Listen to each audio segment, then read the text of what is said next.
pristine beaches or luxury resorts or tropical islands. Right, which completely upends our standard definition of what a vacation is supposed to be. Exactly. Like, what if instead travelers are actively packing their bags to visit, I don't know, maximum security prisons, sites of natural disasters, impoverished slums, and places of just unimaginable historical tragedy? It's wild to think about because we're so hardwired to think of leisure travel as, pure escapism. You're seeking out comfort, sunshine, just a total break from reality. Right. You pack your sunscreen, you map out the best spots to grab a drink at sunset, and you just unplug. Yeah, exactly. But when you actually look at the global travel landscape right now, millions of people are deliberately choosing to confront the darkest shadows of human history. So, welcome to today's deep dive. We are so glad you're here with us. You're someone who loves to look past the surface of things. And today we have a topic that is going to fundamentally challenge how you view your own travel habits. It really will. We are unpacking a massive piece of academic research by Özgür Devrim Yılmaz on a concept known as dark tourism. And our mission today is to figure out what dark tourism actually is, explore its various subtypes, and understand the deep, complex reasons why we are drawn to destinations associated with the macabre.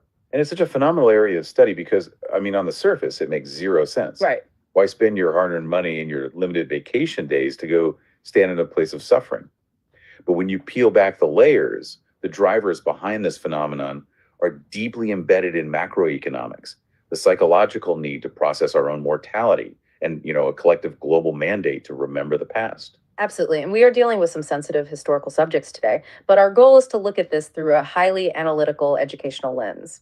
Okay, let's unpack this. Before we look at specific dark destinations, we really need to establish why this form of travel exists at all. Yeah, the foundation of it. Right. Let's start with the countries and cities hosting these tourists. Why would a government actively build an entire economic industry around its own tragedies? Well, it really boils down to a concept called tourism product diversification.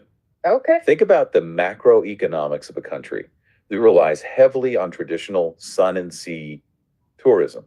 That model is fundamentally flawed because it's entirely dependent on the weather. It's seasonal. Exactly, it's seasonal. Which means your entire national tourism GDP is tied to what, a 3 or 4 month window? Yeah, pretty much. You build this massive infrastructure, airports, hotels, highways, and for 8 months out of the year, it just sits there empty, generating no revenue, while local hospitality workers are basically laid off. It's a huge problem. The capital expenditure is massive, but the return is bottlenecked by winter. Furthermore, the global tourism market is hyper competitive.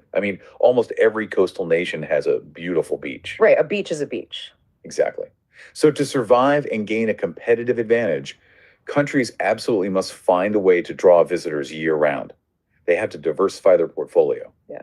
And this is the undeniable economic reality. History is weatherproof. Wow, history is weatherproof. I like that. Right. A historical site of a tragedy doesn't rely on a sunny day to attract a crowd.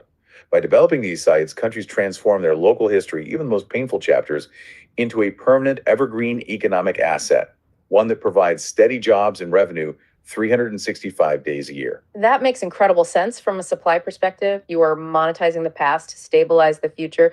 But that's just the macroeconomics. It doesn't explain the demand side. Like, why do you and I, as average travelers, actually want to walk through these spaces? So this is where psychology gets really profound.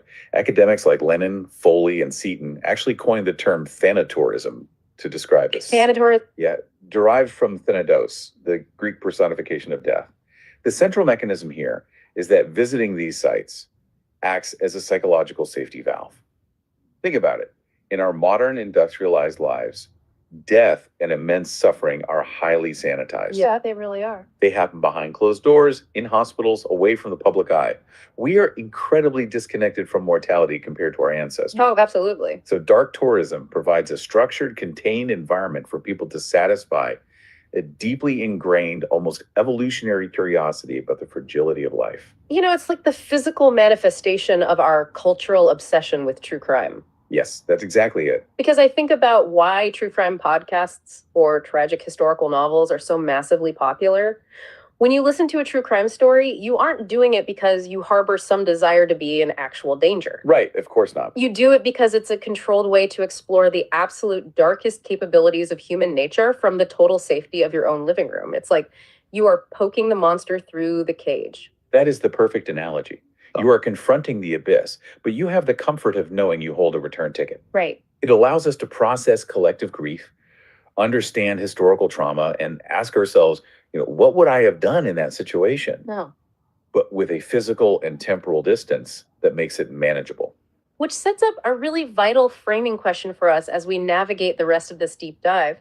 Are tourists visiting these places just seeking a morbid adrenaline rush, or are they actually engaging in a profound educational experience? The answer is really that it exists on a sliding scale. It heavily depends on the specific architecture, curation, and intent of the site itself. The research actually categorizes these destinations into a specific taxonomy of the macabre, with each fulfilling a different psychological need. Yeah, the physical spaces really dictate the emotional response. And one of the most prominent subtypes the research focuses on is prison tourism. There is something just universally fascinating about sites of former incarceration. Prisons are inherently compelling because their very architecture is designed for control and deprivation. Right. When you step inside, the building itself does the storytelling. The heady iron bars, the claustrophobia, the solitary confinement cells, the sensory deprivation, it forces a visceral empathy. It's not an abstract historical concept. Your body physically feels the confinement. You see this perfectly with Alcatraz in the United States. I mean, you have to take a ferry out into the middle of the San Francisco Bay. You're surrounded by this freezing, treacherous water. Yeah, the isolation is immediate. Exactly. As soon as you step on the island, the physical isolation hits you before you even hear a single word about Al Capone. And the juxtaposition of looking through barred windows at the beautiful, vibrant skyline of San Francisco just a mile away, it just amplifies the psychological weight of the punishment. And that sensory experience translates globally. The research points to a fascinating parallel in Turkey, the Sinop Fortress Prison, or Sinop Cezaevi.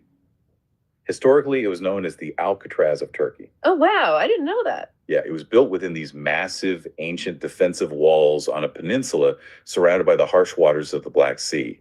The dampness, the impossibility of escape, the fact that it housed many prominent political dissidents and writers throughout its active years, it carries a tremendous historical footprint.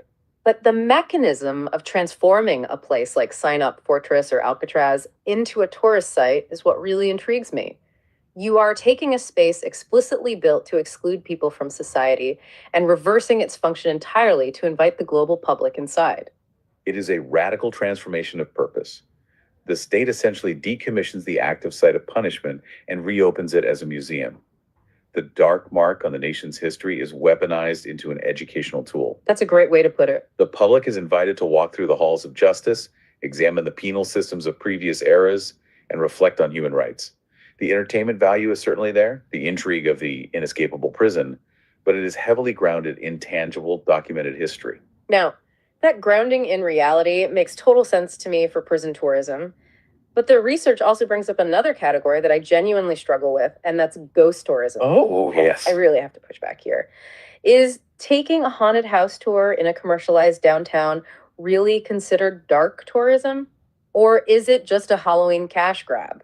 Because comparing that to walking through Alcatraz feels like a massive stretch. What's fascinating here is that the source material completely validates your skepticism, but it reveals the hidden mechanism of how real tragedy devolves into commercial entertainment. Okay, how so? It is a process of commodification driven entirely by media and time. Mm-hmm. Ghost tourism almost always originates from a very real, very dark historical event. But over decades or centuries, the literature, plays, and eventually films flatten the reality into a stylized aesthetic. So the actual human suffering gets slowly erased, and all that's left is a caricature. Exactly. Look at the Salem Witch Museum in Massachusetts. The Salem witch trials in 1692 were a horrific, documented instance of religious extremism, mass hysteria, and state-sanctioned execution. 19 innocent people were hanged, and others died in prison. That is profound, dark history. That's awful. But over centuries, driven by literature and pop culture, the aesthetic of the witch with the pointy hat and broomstick completely overpowered the grim reality of the colonial justice system. Today, Salem is a massive, highly theatrical tourist economy, particularly in October. The entertainment value has almost entirely superseded the solemn educational value. That makes the mechanism so clear. The actual dark history acts as the initial anchor, but the media influence is the sail that catches the wind and drives the tourism industry forward. And I know the research points to an even more extreme example of this in Romania. Yes, Bran Castle is one of Romania's top tourist destinations, drawing massive crowds because it is globally marketed as the home of Dracula. But Dracula's a vampire. He never existed. Precisely. Dracula is a purely fictional character invented by the Irish author Bram Stoker in 1897.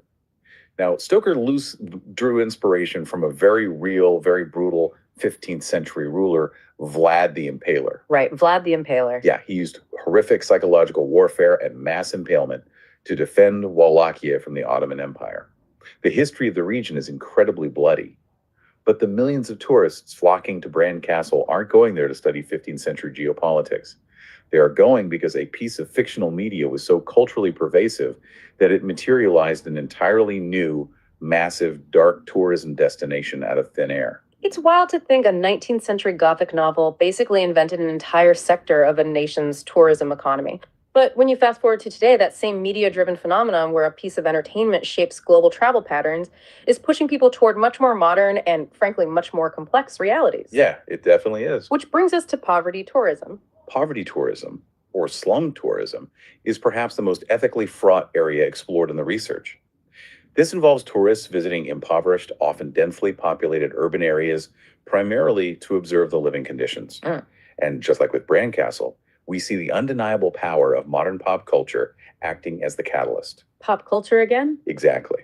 The research explicitly highlights how the 2008 Academy Award-winning film Slumdog Millionaire caused an explosion in guided tours of the Dharavi slums in Mumbai, India. So people watch a beautifully shot, stylized Hollywood narrative about poverty, and their immediate reaction is to want to walk through an actual functioning slum where millions of real people are just trying to live their daily lives. Yes. The media provides the initial exposure, and curiosity drives the foot traffic. The research also points to the favelas of Rio de Janeiro as another major hub for this. Tour operators take tourists in jeeps or on foot through these deeply marginalized communities. Here's where it gets really interesting, because the ethical tension here is razor thin. I can clearly see two completely opposing arguments.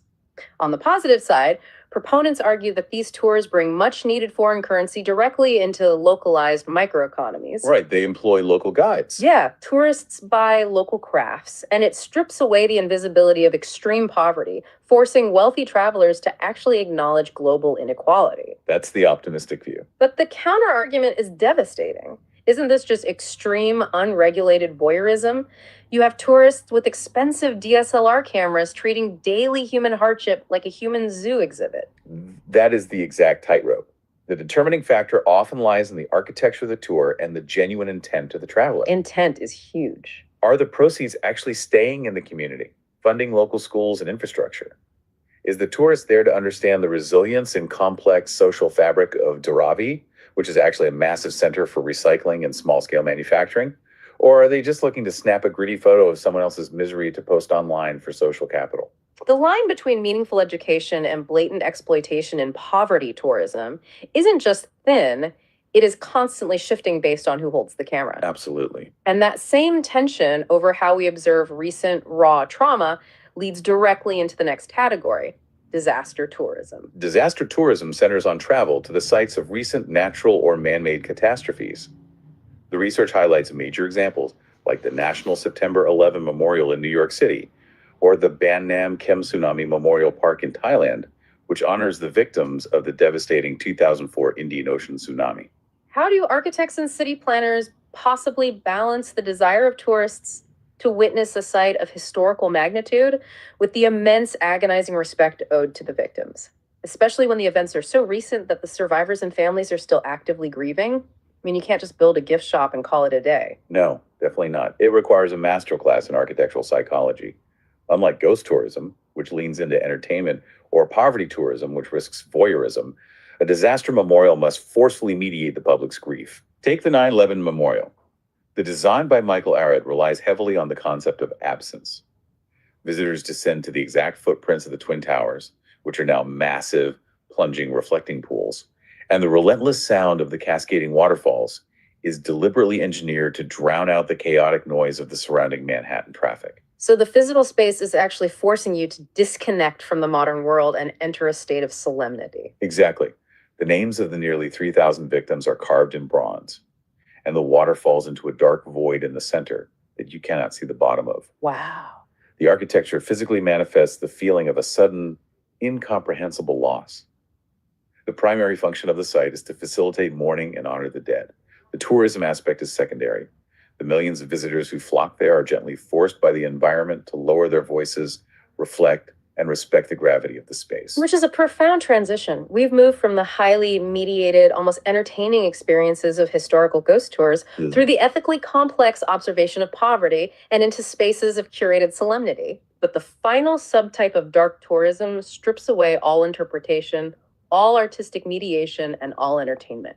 We are talking about genocide and tragedy tourism. These are the absolute darkest corners of the human story. These sites memorialize systematic, state-sponsored extermination and mass human suffering.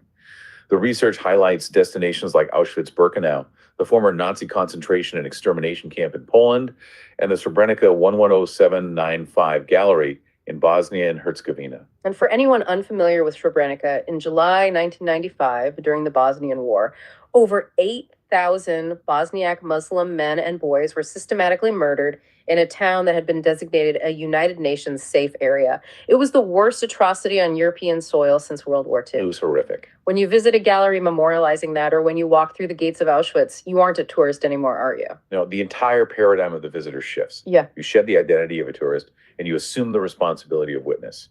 The mechanism of these sites relies entirely on unvarnished physical evidence. There is no stylistic interpretation needed. Right. At Auschwitz, visitors walk past mountains of confiscated eyeglasses, human hair, and suitcases with names written on them.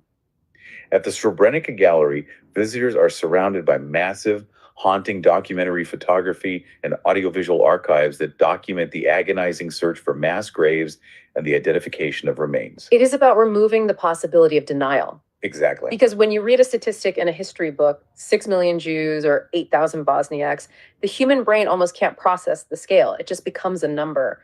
But when you are standing in the physical space looking at thousands of individual shoes, the sheer scale of the atrocity bypasses your intellect and hits you directly in the chest. Precisely. The visual evidence defeats the mind's attempt to distance itself from the horror. The atmosphere is completely devoid of anything resembling leisure. Yeah. It is heavy, it is exhausting, and it is a space of pure, unadulterated mourning. So what does this all mean? If there is zero entertainment value, no relaxation, and it forces everyday people to stare directly into the absolute worst depths of humanity, what is the ultimate societal value of maintaining these harrowing, painful sites for public visitation? The ultimate value is the survival of human empathy through preservation and prevention. Wow. Empathy through preservation. Yeah. The research synthesis reveals that these sites are the most potent educational tools we have as a species. Their function is to serve as an undeniable physical anchor to reality.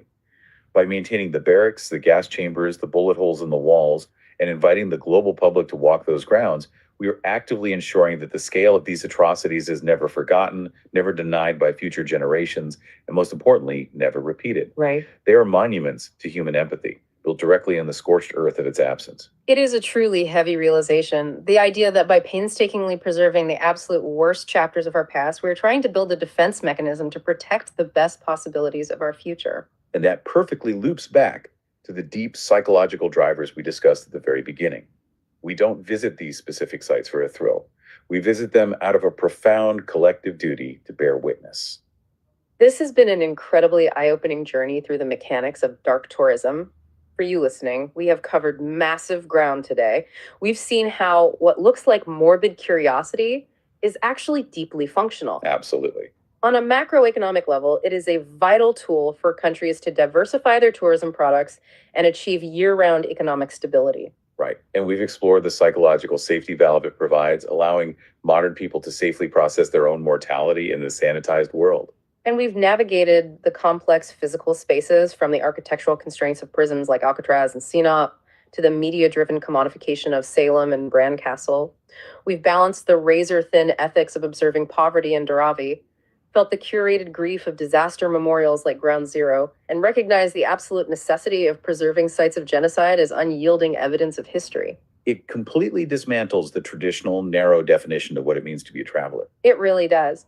Think back to that vacation packing list we talked about at the very beginning of the show. The sunscreen, the guidebooks, the expectation of easy, uninterrupted relaxation. After analyzing this research, that sunny vacation feels like just one tiny simplistic slice of the human experience. We don't just travel to escape the world sometimes. The most important travel we do is when we choose to look the world directly in the eye, shadows, scars, and all. And that leaves us with a lingering question to ponder long after this deep dive ends. The next time you travel, whether you were visiting a famous Civil War battlefield, wandering through the ancient ruins of the Colosseum where gladiators died, or standing before a modern historical monument, ask yourself, where is the line between a standard historical vacation and dark tourism? Are we all dark tourists just operating in different shades of gray? That is definitely something to think about the next time you pack your bags. Thanks for joining us on this deep dive. Keep learning, keep questioning the world around you, and we will see you next time.